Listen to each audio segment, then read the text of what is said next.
안녕하세요. 신바람 국어교실의 신바람입니다. 자, 오늘 배울 교재는 교학사 남교과서 3 2학년 1학기 제5단원의 첫 번째 소단원 이런 모습 상상해 보셨나요?를 배우는 시간을 갖도록 하겠습니다. 자, 우리 교재 130쪽이고요. 자, 그럼 지금부터 수업을 시작하도록 하겠습니다. 오늘도 열심히 공부해 주시길 부탁드립니다. 자, 먼저 핵심을 한눈에 보기 오마이노트에 정리해둘 부분을 한번 먼저 짚고 넘어가도록 하겠습니다. 먼저 글의 종류 논설문이다라는 거 알 수 있죠. 논설문의 목적은 무엇이다? 설득이다 라는 것을 알 수가 있습니다. 자, 그리고 이 글의 주제를 보시면요, 저출산 문제를 해결하기 위해서 좀 더 과감하고 적극적인 출산 장려 정책의 도입이 필요하다라고 이야기하고 있습니다. 특징을 살펴보시면 주장의 타당성을 높이기 위해서 구체적인 통계 자료와 전문가의 말을 인용하고 있다라는 것, 그리고 시대 상황과 밀접한 문제점, 그리고 그에 대한 해결 방안을 제시하고 있다라는 것, 그리고 개별적이고 구체적인 사실에서 보편적이고 일반적인 원리를 이끌어내는 귀납 논증 방식을 사용했다라는 것을 기억해 두시길 바랍니다. 자, 이제 가문단부터 보도록 하죠. 가문단에 보면 그 가문단을 보면요, 지금 공익광고 포스터죠. 아이보다 어른이 많은 나라 상상해 보셨나요? 2004년 경제협력개발기구 국가 중 최저 출산율의 나라, 세계에서 고령화가 가장 빨리 진행 중인 나라, 2050년 노인 인구 비율이 37.7%에 이르는 나라, 그곳이 다름 아닌 우리나라입니다. 내 아이들의 대한민국의 희망입니다. 라고 이야기를 하고 있습니다. 자, 남은단을 가보도록 하죠. 이 광고에서 알 수 있듯이 대한민국의 출산율은 국가적 제한 수준까지 떨어졌다. 지금 문제는 뭐예요? 지금 광고를 인용했죠? 광고를 인용해서 얻을 수 있는 효과가 뭐냐? 이 광고를 인용함으로써 얻을 수 있는 효과가 뭐냐?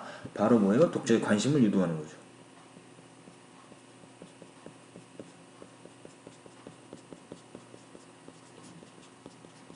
아, 무슨 얘기를 하려는 거지? 라고 생각할 수 있죠? 자, 그런데 우리 대한민국이 어떻다라는 거예요? 대한민국의 출산율은 국가적 제한 수준까지 떨어졌다라고 이야기하면서 출산율이 지금 문제가 심각하다라는 거죠.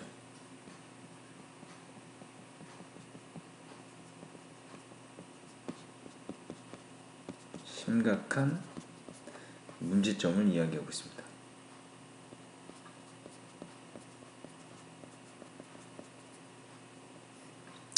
자, 2008년 합계 출산율이 1.19명으로 내려갔고 2009년에는 1.0명을 밑돌 것이라는 예상이 나오고 있다. 구체적인 지금 뭐하고 있어? 수치를 지금 이야기하고 있죠. 구체적인 수치를 제시하고 있다.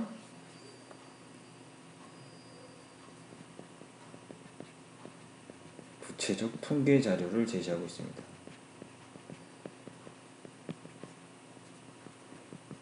이걸 통해서 얻을 수 있는 게 뭐냐? 신뢰성을 획득한다는 거죠. 믿을만한 글이 된다는 거죠. 만약 출산율 1.0명으로 이어진다면 2018년부터는 인구가 감소로 돌아서서 300년 후에 지구상의 한국인이 완전히 소멸하게 된다. 현재 인구가 유지되려면 합계 출산율 2.1명은 되어야 한다고 전문가들은 말한다. 지금 뭐예요? 전문가의 말을 인용했죠.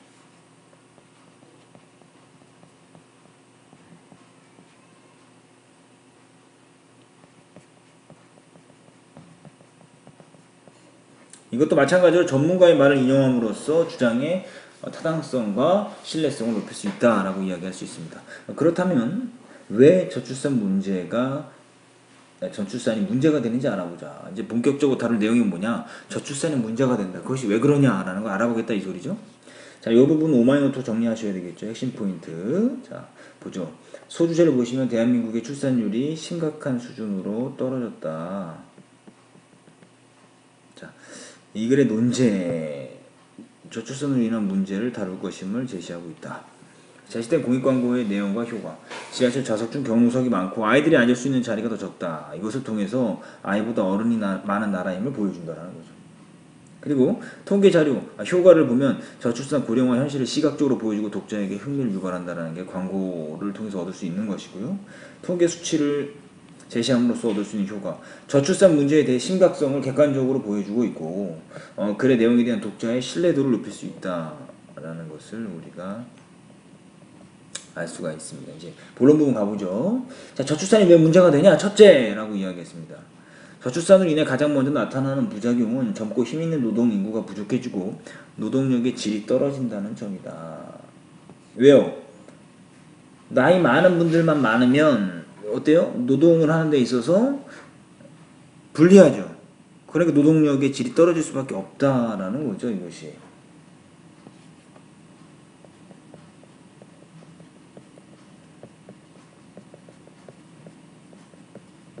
나이 많은 사람은 효율적인 노동이 어렵다라는 거죠.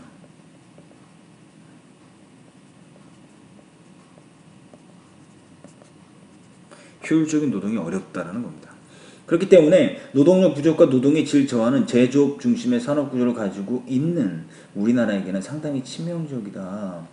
인력이 많이 투입되어서 어떤 상품을 만들어내는 일에는 부족하다는 거죠. 우리 경제의 생산성에 직접적인 영향을 다음 페이지 넘어가시죠. 131쪽입니다. 자, 영향을 미쳐 경제 성장을 저하할 수 있기 때문이다. 결국 뭐예요? 저출산 때문에 발생할 수 있는 문제 첫 번째, 경제 성장을 뭐 할 수 있다? 저해할 수 있다. 요거 잘 기억해 두십시오.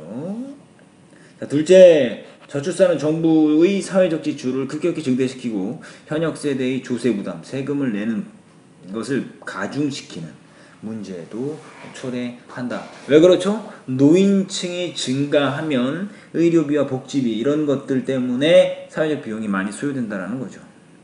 그렇기 때문에 문제가 된다라는 거죠. 자, 현대사회는 점차 연령이 높아지면서 이게 밑줄 한번 쭉 쳐보세요. 이렇게 밑줄 쭉 치시고 이것이 바로 뭡니까? 저출산이 문제가 되는 이유 2번이에요.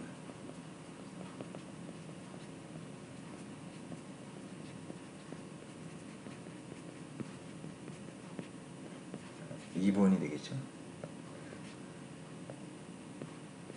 아까 1번 130쪽으로 다시 가보시면 1번에서 말하는 문제점. 첫 번째, 네? 노동력이 질이 떨어진다. 바로 이 부분. 바로 뭡니까 이게? 저출산으로 인한 문제점 2번. 미안합니다. 1번이네요. 자, 1번, 2번 다 나왔죠? 자, 계속해서 가도록 해보겠습니다. 현대사회는 점차 평균 연령이 높아지면서 고령화 사회가 되고 있다. 그런데 노인 세대가 증가하고 젊은 세대는 줄어들면서 저출산으로 인한 고령자의 증가는 연금이나 의료비 지출 증가를 가져온다. 그리고 2005년에는 젊은이 7.9명이 거의 한 8명이죠. 노인 1명을 부양하던 것이 2050년이 되면 젊은이 1.4명이 노인 1명을 부양해야 한다고 한다. 그만큼 뭐예요? 부양해야 되는 젊은이들이 부담이 많아진다 이거죠. 그만큼 현역 세대가 져야 할 부담이 늘어나는 것이라고 할 수 있다. 셋째, 내수 시장 위축도 간과할 수 없는 문제이다. 내수 시장 위축이 된다는 거죠. 문제가 되는 이유 3번. 저출산이 문제가 되는 이유 3번입니다. 최근 세계 경제 위기를 계기로 우리 사회는 내수 시장의 중요성을 다시 한번 실감하고 있다. 수출이 경제 성장의 동력이라면 내수는 경제 안정의 기반이다. 그런데 저출산은 왕성한 소비력과 투자 의욕을 가지고 있는 젊은 세대를 감소시켜 내수 시장의 침체를 초래할 위험이 있다라는 거죠. 자, 이 부분이 사실 제일 중요합니다. 소주제는 저출산 고령화 현상 때문에 여러 가지 사회적 문제가 생길 수 있는데 첫째가 뭐냐? 젊은 노동력이 부족해진다. 그래서 해외에서 많이들 이제 일하러 오시죠. 경제 성장을 저하시킬 수 있다라는 거 첫 번째. 둘째, 정부의 사회적 지출을 증대시키고 젊은 세대의 세금을 내는 것, 조세 부담을 가중시킨다. 셋째, 소비와 투자를 할 수 있는 젊은 세대 감소로 내수 시장을 뭐한다? 위축시킨다. 이 세 가지 이거 발표치고 5만 원 정리하세요. 논증 방식, 구체적인 사실을 통해서 일반적인 원리를 이끌어내는 귀납 논증 방식이다. 귀납 논증 방식이다. 정리해 볼게요. 이제 이처럼 낮은 출산율은 대한민국을 국가적 재앙 상태로 몰아가고 있다. 이렇게 국가의 미래를 재앙으로까지 몰고 가는 저출산의 문제를 해결하기 위해서는 좀 더 과감하고, 해결하기 위해서 어떻게 하자고요? 과감하고 적극적인 출산 장려 정책 도입이 필요하다. 이건 뭐요? 해결. 이게 바로 뭐예요? 주제. 해결책이에요. 저출산 문제 해결을 위해서는 적극적인 출산 장려 정책이 필요하다.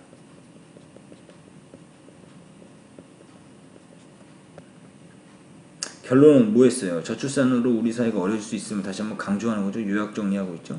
구체적인 당부, 적극적인 출산 장려 정책의 도입 필요성을 제시하고 있고요. 글쓴이 핵심 주장, 저출산 문제를 해결하기 위해 과감하고 적극적인 출산 장려 정책 도입이 필요하다라고 이야기를 하고 있습니다. 이렇게 해서 주장하는 글, 이런 모습 상상해 보셨나요? 오늘 다 배웠습니다. 그래서 배운 부분 다시 한번 복습하시고요. 그리고 나중에 오마이노트 정리하시고 관련 문제 풀어보시길 바랍니다. 오늘도 열심히 공부해 주셔서 감사합니다. 그럼 다음 시간에 다시 만나요. 소년이여 야망을 가져라.